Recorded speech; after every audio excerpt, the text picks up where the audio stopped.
generalmente, todas son del lado izquierdo del paciente, pero una que es del lado derecho del paciente.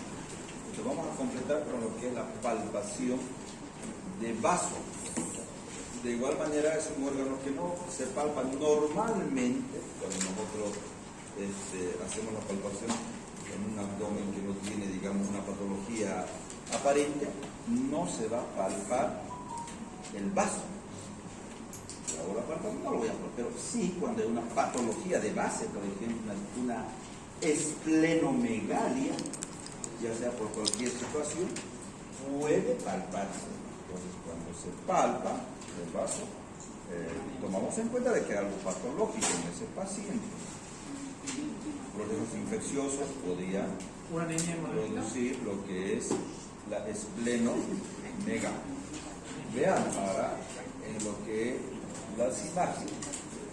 Ahí se puede ver. Ahí estamos. Podemos observar.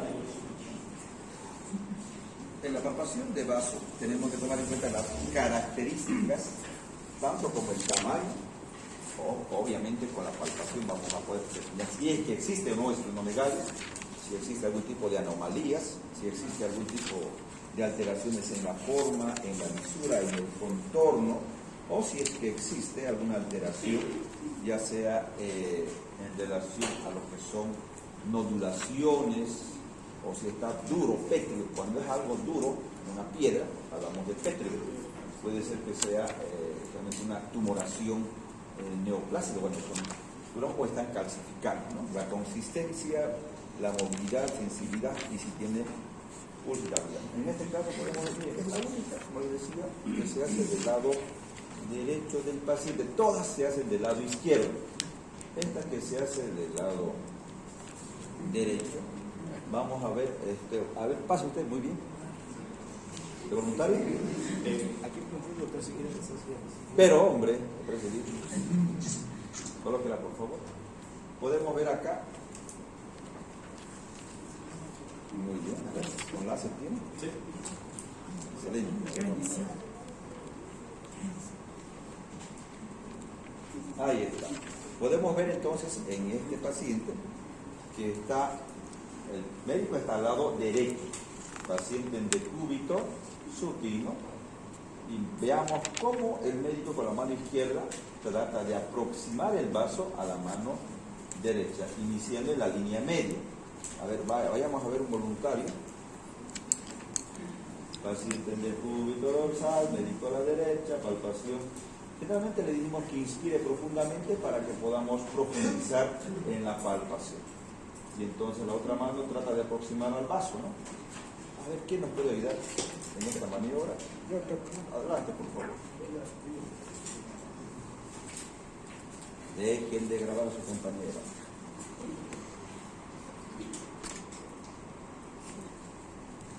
Dejen de grabar a su compañera. Pero, hombre.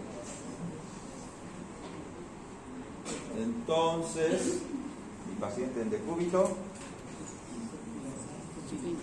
Supino, recostado, el médico al lado derecho, esta mano izquierda va a tratar de aproximar, miren, en la parte posterior, trato de aproximar al vaso a mi mano derecha, empiezo la línea media, ¿no? Voy profundizando,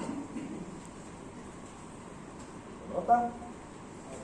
Tratando de aproximar esta y esta, voy profundizando, iniciando la línea media para poder, normalmente no se la paga. O sea, si no hay esplenomegalia no la voy a cortar. Esta se llama la de Bruce, ¿no?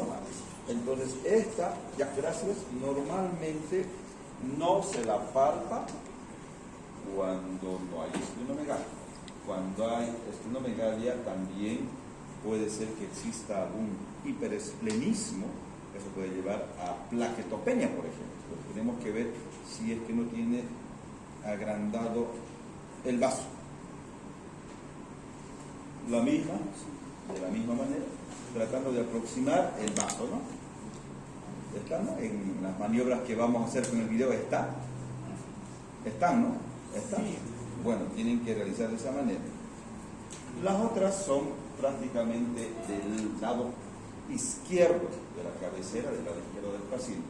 Entonces, en este caso, ¿qué puedo ver? Maniobra del enganche, la variante de Middleton. Esta generalmente se realiza del lado izquierdo del paciente. La mano izquierda ejerce presión sobre las costillas décima a décima segunda izquierda, ¿no?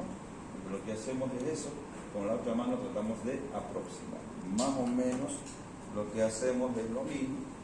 Otra mano, si vemos la imagen, de este lado, el paciente está este punto. Con esta tratamos de que el vaso vaya a la otra mano, o sea, tratando de, con la otra mano vamos enganchando y con esta vamos, por decir así, desplazando a la otra mano contralateral, para que con esta desplace, con esta trata de enganchar. Es una variante que se puede realizar. No es tan fácil palpar el hígado, realmente no hay muchas patologías que la incrementen, pero se puede realizar de esta manera. La otra es la de Nigel, que se caracteriza lo mismo. Hay una posición que se llama la posición más o menos lateral intermedia 45 grados de Schuster, que se da en esta situación. Miren, recordar que es intermedia a 45 grados. No está tampoco pues bien de costado, por decir así, ¿no? En este caso es lo mismo, tratamos de enganchar miembro inferior izquierdo del paciente está flexionado, ojo, y la mano flexionada. Entonces lo que hace el médico es lo mismo, con la mano derecha trata de desplazar el vaso y con la otra mano trata de enganchar.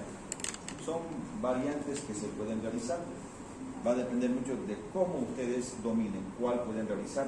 No se hace todas las maniobras en el paciente, escogerán, elegirán una sola maniobra para poder realizar. Entonces pueden hacer cualquiera de esas que ustedes consideren adecuada, de la que es de Bruce, que generalmente, bueno, si estamos en el lado derecho haciendo palpación de hígado, por decir, y aprovechamos también para hacer palpación de vaso.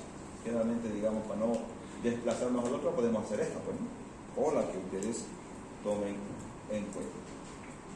La de Bruce, ahí está, la de Middleton y la de Nigel.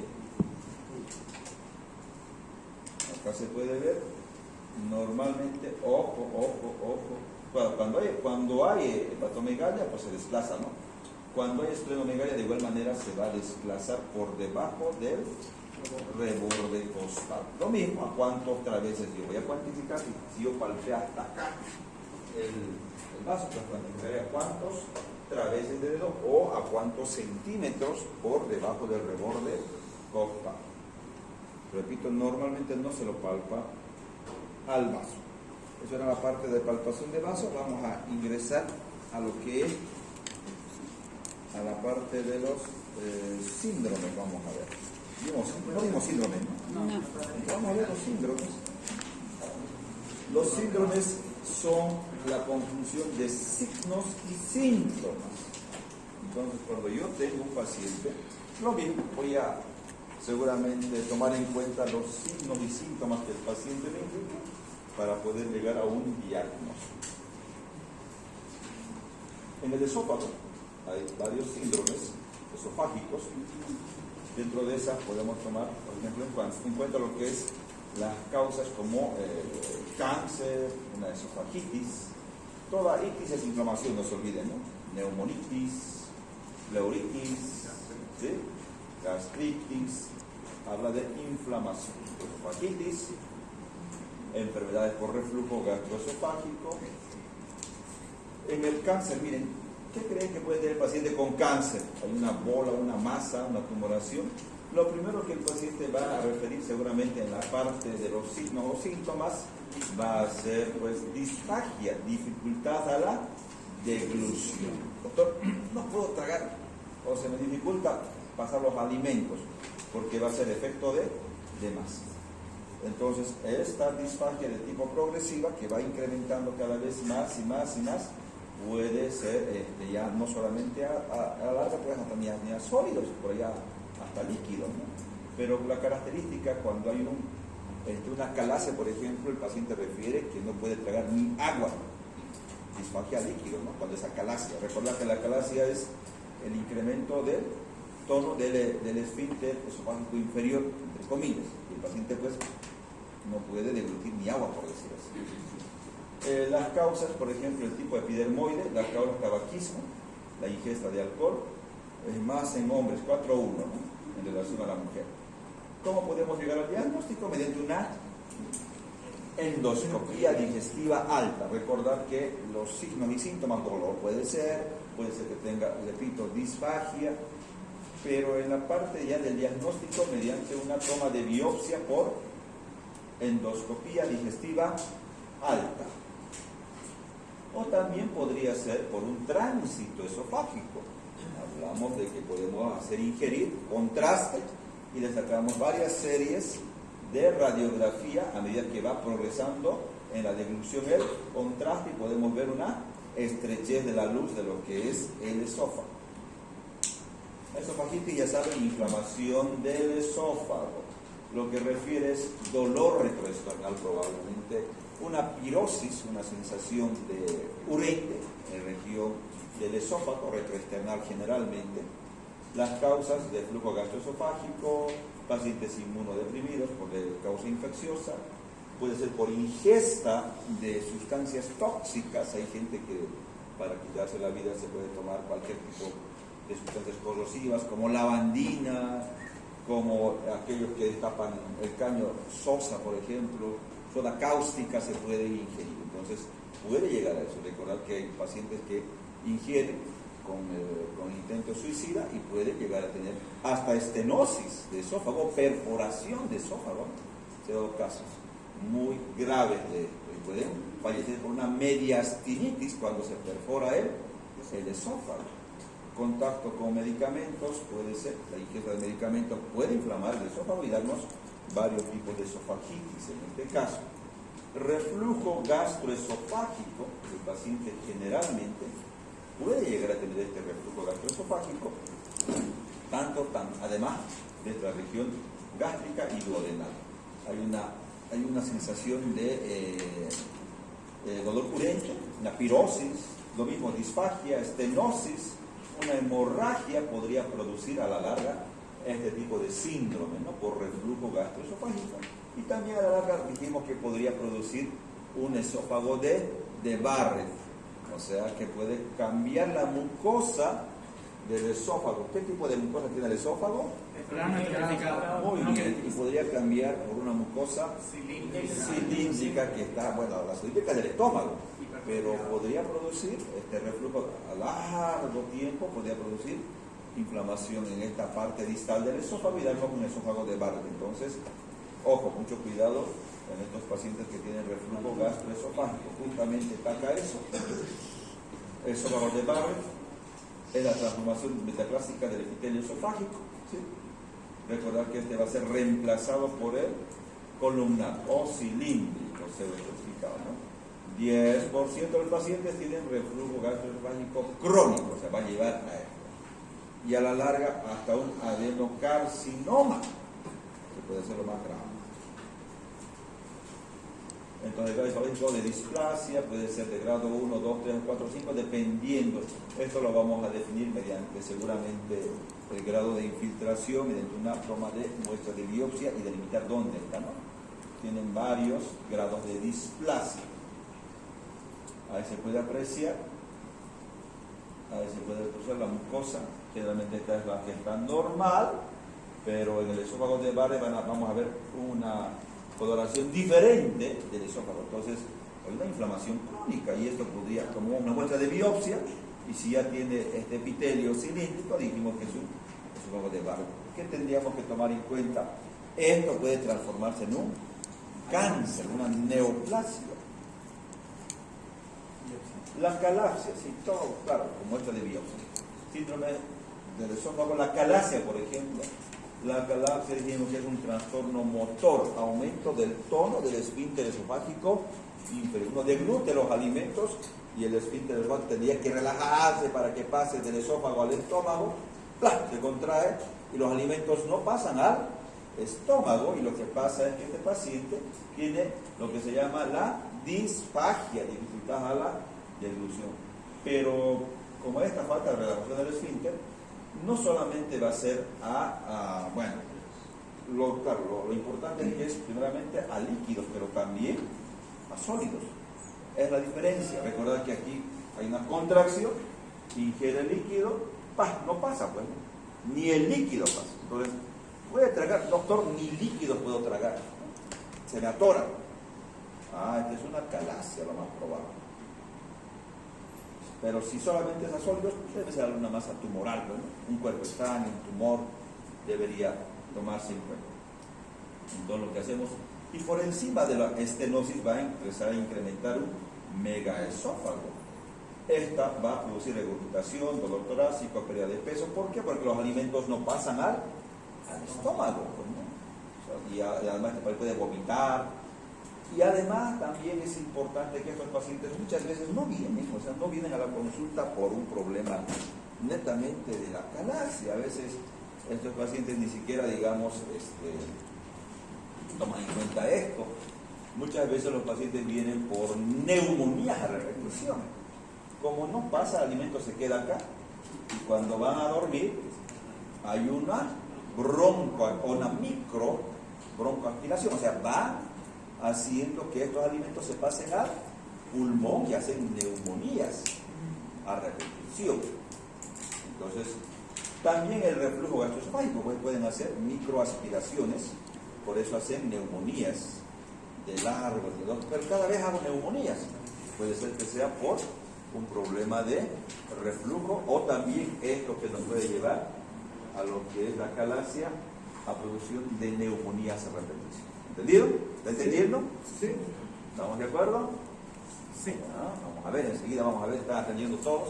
Doctor, disculpe una pregunta, lo que es el cáncer esofágico, ¿sería más frecuente entonces en la porción superior del esófago? Porque dice que el 90% es el carcinoma epidermoide. Tiene mucho que ver de acuerdo a las circunstancias. El cáncer, por ejemplo, ¿dónde es mucho más frecuente? ¿Han visto que hay muchos institutos gastroenterológicos? ¿Sí? Japoneses. Los japoneses han estudiado bastante, ¿no? Tienen varios estudios, harta incidencia de tumores tanto gastrointestinales, de la parte de la vía digestiva. Puede ser que se deba a la dieta que ellos tienen, probablemente. Pero tenemos que tomar en cuenta que el paciente que tiene cáncer puede tener distintos tipos de hábitos alimenticios, sí, puede ser.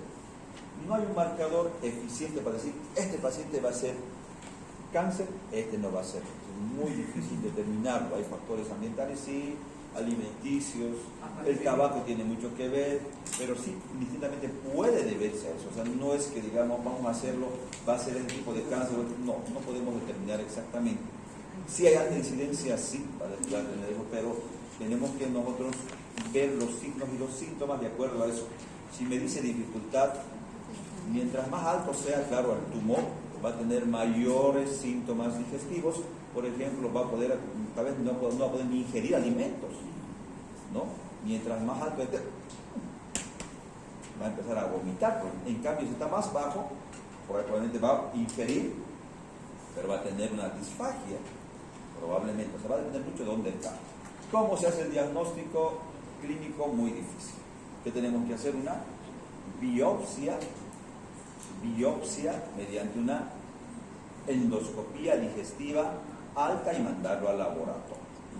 Y nos dirán qué tipo de estirpe tiene. Pueden ser varios tipos de neoplasias, sí, puede ser.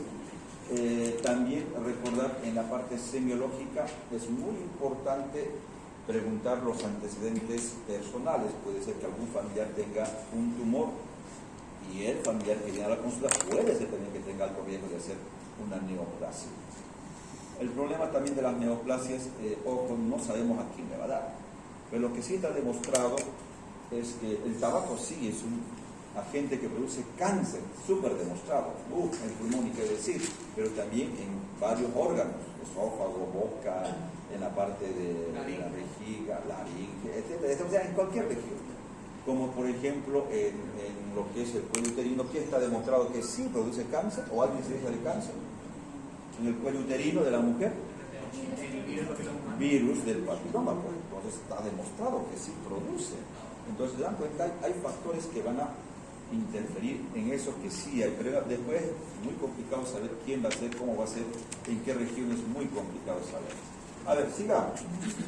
La acalasia dijimos que el paciente puede venir probablemente por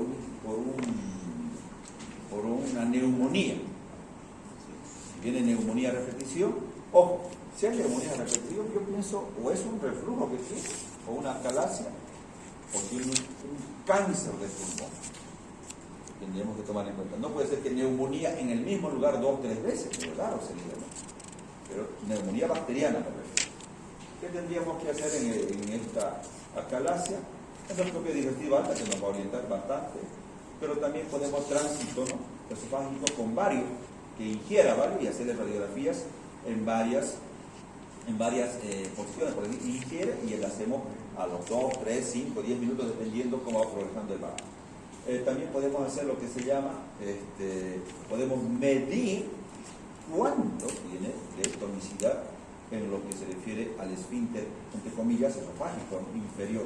Se puede ver cuánto de tono tiene, porque generalmente va a estar incrementado, ¿no?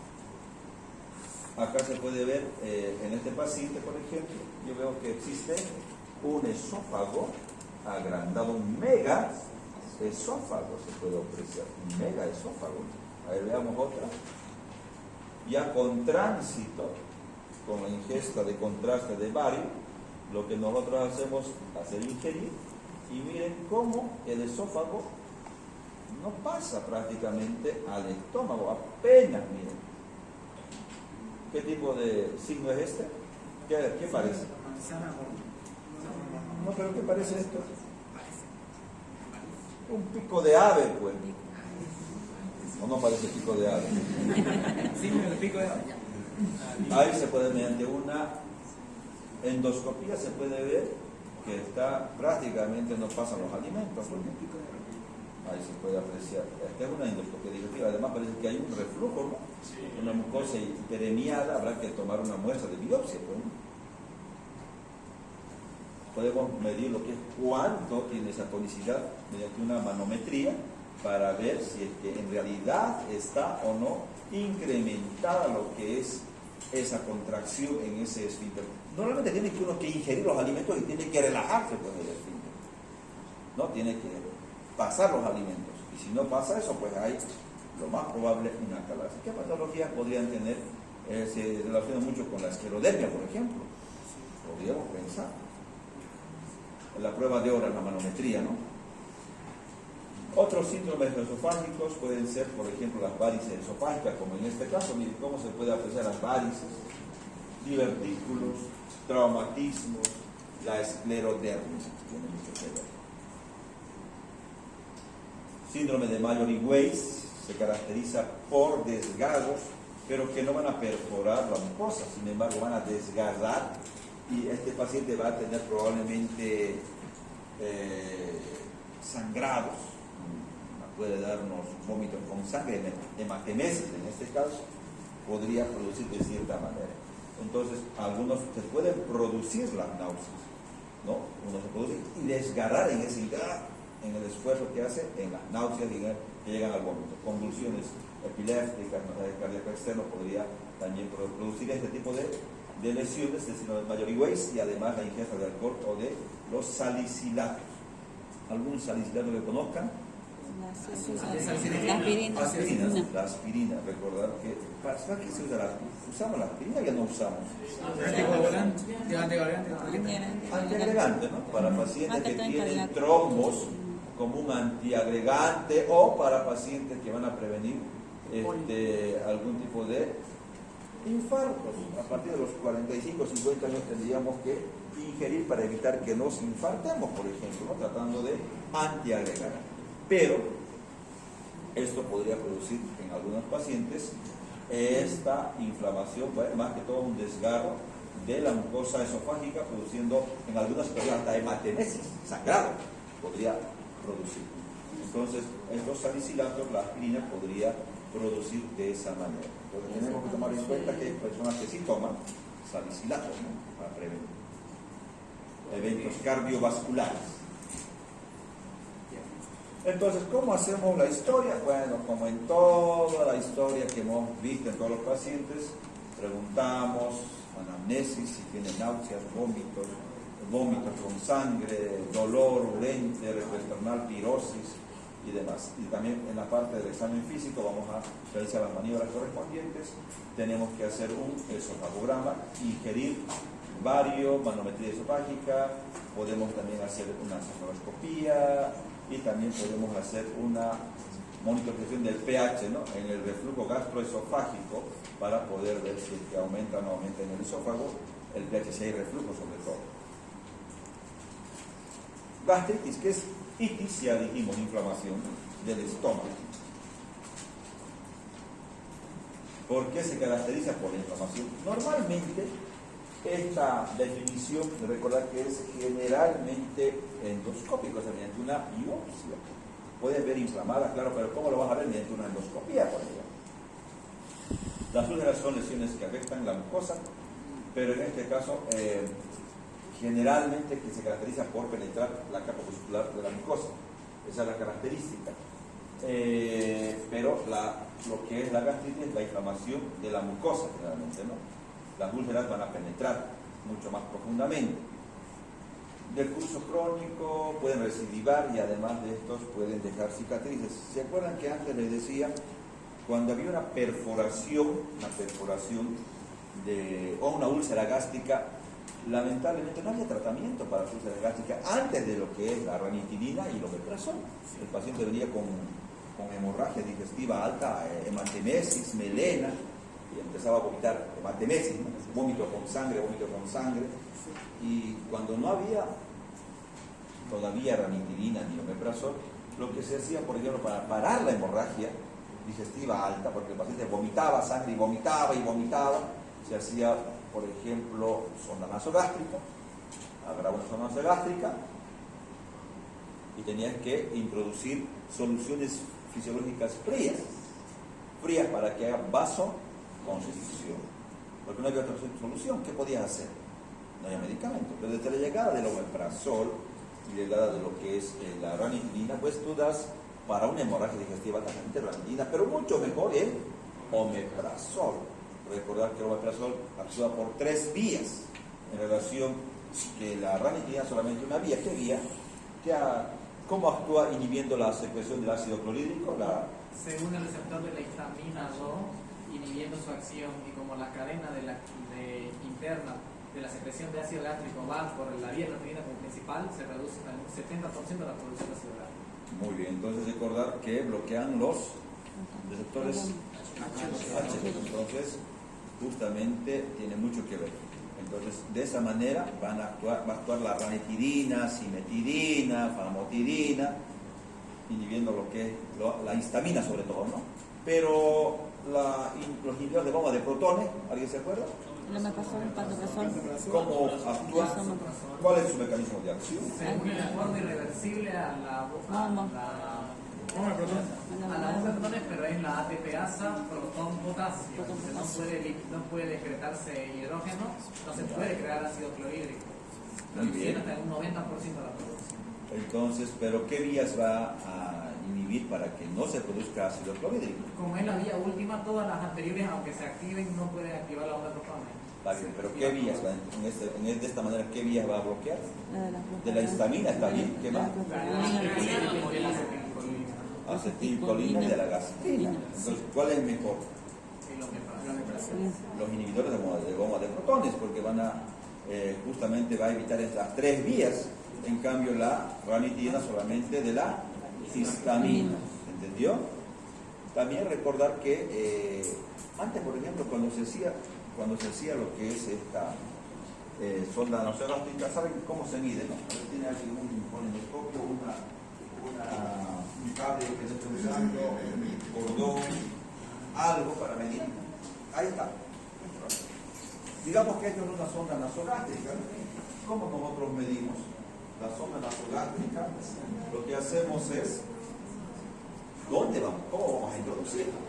Agarramos desde lo que es la fosa nasal hasta el lóbulo de la oreja, del lóbulo de la oreja hasta el epigario. O sea, esta es la distancia que va a ser introducida en la fosa nasal hasta el estómago. Entonces vas a marcar, lo marcas acá, con el trapo, de la adhesiva, y empiezas a introducir. Con las fosas nasales, en el momento que está ya en la parte de la orofaringe, le dije trague, tienes que tragar, le das un poquito de agua para que trague y vayas introduciendo. Y vas introduciendo por la fosa nasal hasta el estómago y lo fijas. Pero a veces no, es un paciente que está inconsciente, ¿cómo hace? Gracias. Si está inconsciente el paciente, ¿qué es lo que hace? Lo mismo. Pero, claro, si el paciente está consciente, te pasaste o te fuiste al pulmón, va a empezar a toser, pues, ¿no? Si está en la vía respiratoria, el paciente va a empezar a toser. Pero si es un paciente que está inconsciente, probablemente por ahí está muy sedado. Bueno, si está intubado no pasa nada. La vía aérea está protegida, va a entrar al estómago, seguramente. Pero, ¿cómo me cercioro uno para ver si está o no está en el estómago? Ajustando. ¿Cómo nos cercioramos que está en el estómago? Ajustando.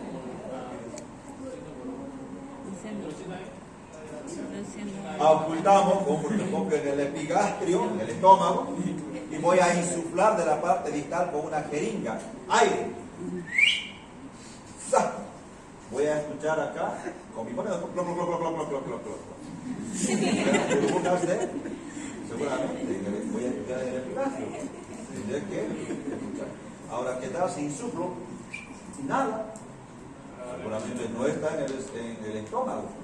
No debe estar en el estómago, porque yo insuflo aire, tiene que escucharse con el, porque estoy con el microscopio ocultando el epigastrio del paciente y tiene que auscultarse esas burbujas, por decir así.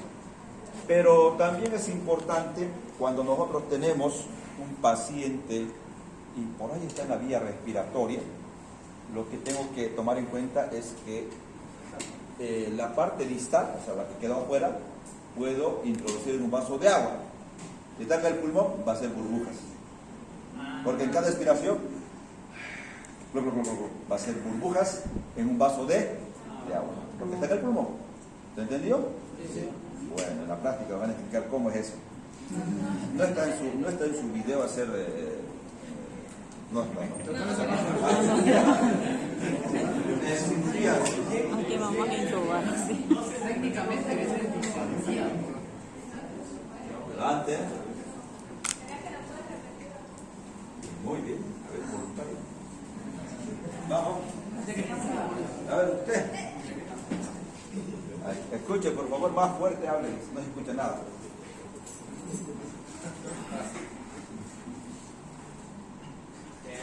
Zona nasogástrica. Adelante, zona nasogástrica. Gracias, por favor.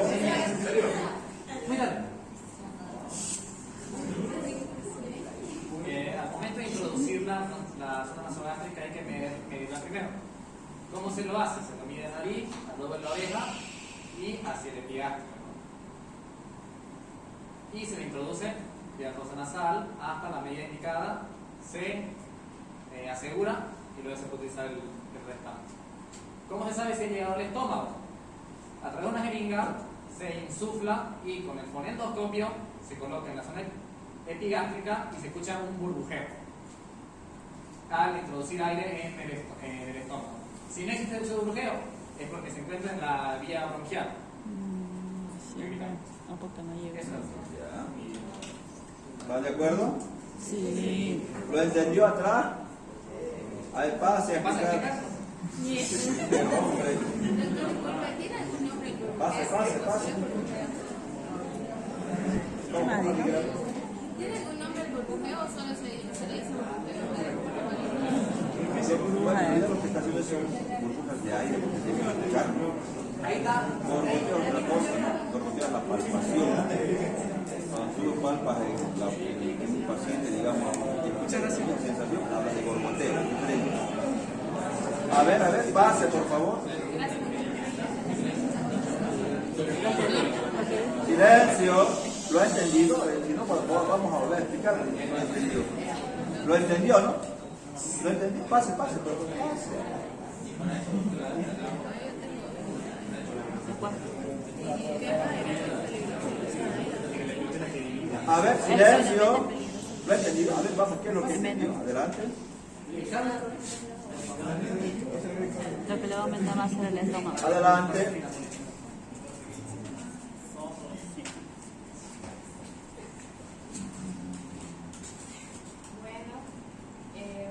Somos y primero lo que hacemos La zona nasogástrica, ¿no? Zona nasogástrica.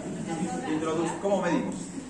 vemos desde la nariz, bueno, de la fosa hasta la oreja, Lóbulo de oreja, lóbulo de la oreja. hasta el ¿Ya? otro de la oreja. Está muy bien. Luego introducimos. No. Primero es de la fosa nasal al lóbulo de oreja, del lóbulo de oreja al epigastrio, al estómago. Esa es la distancia que va a transcurrir, lo que vamos a introducir, vamos a marcar seguramente. ¿Ya? Luego de eso, bueno, introducimos, ¿no? Y tiene que pasar al estómago. ¿Y cómo sabemos qué pasó? Usamos el estetoscopio, lo escuchamos, auscultamos, y si escuchamos ruidos hidroaéreos, sabemos que está Bueno, ahí. prácticamente sí que vas a insular el dedo de oído. El micrófono está adentro. Yo voy a insular de acá con aire, una jeringa. Pero también voy a auscultar el epi y voy a insular. Y voy a explicar en el epigastrio. Si está el epigastrio, las burbujitas de aire. Y si está en pulmón, no lo voy a escuchar, pero yo puedo también este borde distal introducir en un vaso de agua, por decirlo. Lo introduzco y si está en pulmón, va a empezar a burbujear. Si está en pulmón. ¿Entendido? Bien, gracias. Pero, ¿será que eso lo vamos a hacer? Sí, ustedes van a hacer en la parte práctica, con el término interno. Seguro que van a hacer, más que seguro. Bueno, recordar también en esta parte, podemos recordar que el esófago, bueno, el estómago en este caso tiene varias medidas de protección, barreras de protección, desde lo que es el moco, secreción de bicarbonato, flujo sanguíneo, secreción de prostaglandinas, etcétera, etcétera, etcétera. Recordar que también en este punto, por ejemplo, ¿qué se produjo acá? ¿Habrá algún inhibidor de las prostaglandinas? Sí. ¿Cuál es? Hay. Ya. ¿Y habrá alguna prostaglandina sintética para poder administrar a estos pacientes con problemas gástricos, úlceras gástricas? ¿Habrá? Los análogos de la prostaglandina. ¿Cuáles? El misoprostol. O sea, se creó, misoprostol se fabricó para protección gástrica, pero el efecto colateral que tiene es contracción Uterina. uterina, y a veces se usa, digamos, en ese sentido, ¿no? Pero siempre tomar en cuenta de que este fármaco fue creado con otros fines, pero se usa muchas veces en temas abortivos. Ojo, en la medicina nosotros vamos a tener seguramente, a eso se llama ética médica, eso se llama, digamos, lo que es, ¿para qué estudiamos nosotros? ¿Para qué estamos estudiando? Para salvar vidas, no así para poder aplacar una vida, más al contrario, tenemos que salvar vidas. Entonces, hay muchas personas que se dedican, por ejemplo, a esto, y esto es, bueno, en la legislación boliviana, producir un aborto es ilegal, no se puede, no hay todavía lo que es, digamos, que uno puede elegir y hacer un aborto, no, en Bolivia no existe, es un delito, en otras palabras, ¿no? Tenga mucho cuidado, porque a veces cuando uno es médico y está egresando, recién, doctora, por favor, tengo esto, y a ver, me respetaré, y por ahí fallece el paciente. Por ahí se complica. Toda una vida de estudio, de 6, 7, 8 años de estudio, se puede ir, ¿te das cuenta? Entonces mejor no incurrir en problemas o en cosas que no son lo legal en Bolivia por el momento. Y además también recordar que estamos dando la vida a un ser humano prácticamente, ¿entendido? Ojo, tenga mucho cuidado. No sé cuántos casos, puedo contar miles de casos donde han hecho este tipo de, y el paciente va sangrando, se asusta. En el hospital van a ver ustedes cuando han internado y ahí los agarran a los médicos. ¿Por qué? Porque a veces se introducen y empiezan a sangrar, y se asustan los pacientes y van al hospital y ahí van, le revisan, le están haciendo el grado y ahí está el misoprostol. ¿Quién le dio esto? ¿Quién le dio? Y declara tal médico. Ya está. Es un delito. ¿Se dan cuenta? Entonces mejor, por ahí hasta fallece el paciente. Mucho cuidado, tengan mucho cuidado.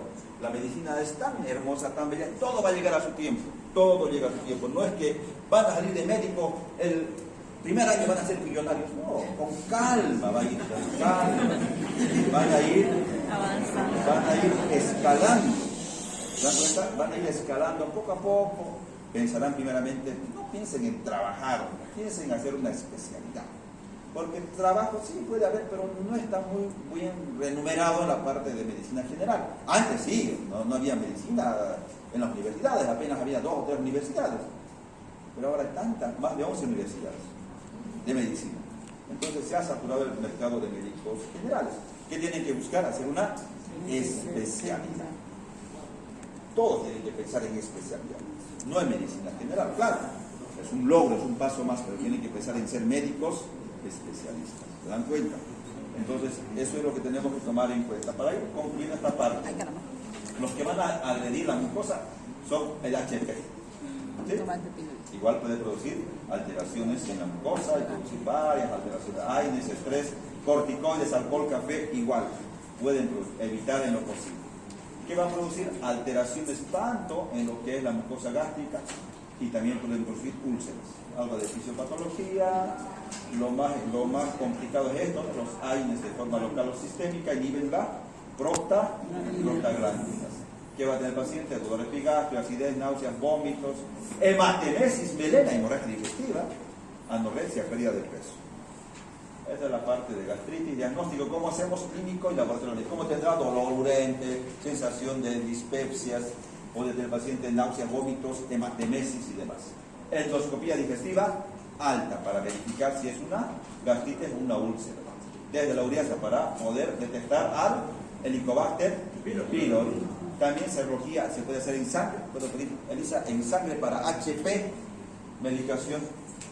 Medición también de la gastritis se puede hacer. Ojo, se puede hacer varias cosas podemos hacer. Complicaciones de hemorragia digestiva alta, perforación, penetración y además de síndrome pilórico. Puede producir una estenosis en el píloro y el paciente se va pues, a desnutrir y demás. ¿No? Definición, inflamación de la mucosa gástrica. Y hasta la actualidad van a ver esto en medicina interna para que tengan pero una idea más o menos de qué es lo que tenemos que tomar en cuenta en la gastritis. Se puede clasificar de varias formas. Desde gastritis erosiva, lo mismo, AINES, alcohol, tabaco. Desde gastritis tipo A puede ir evolucionando a tipo B, HP tiene mucho que ver, tipo AB, asociada a ambos, erosivas. No, esto lo van a ver en medicina interna, es una introducción, no, pero van a verlo más después. No voy a preguntar desde la generalidad. La clasificación te lo voy a preguntar a ver cómo se clasifica, pero si tienen una idea general de lo que es la parte semiológica, que es lo que el paciente va a referir. ¿Listo? Manifestaciones clínicas, nuevamente, dispepsia, paciente sensación de pesadez en el estómago, dolor abdominal, plenitud, meteorismo, distensión abdominal. Vas a ver un abdomen timpánico distendido, eructos, acidez, y además de eso, en algunas situaciones puede darnos también síntomas asociados a anemia, ¿no? Por alteraciones en la mucosa gástrica. ¿Qué hacemos en la gastritis? Lo mismo en la úlcera, pues, ¿no? Endoscopía digestiva, investigación de HP. Vamos a ver si tiene anemia, un hemograma, una anemia megaloblástica por déficit de hierro, tendremos que tomar en cuenta. Endoscopía digestiva alta. Hay una gastritis erosiva, por ejemplo. Podemos tomar mediante la endoscopía digestiva alta, podemos ver si es que existe o no existe sangrados. Esto puede llevar a hemorragia digestiva alta. Muchas causas, desde lo que son alteraciones, tanto úlceras gástricas, duodenales, ¿no?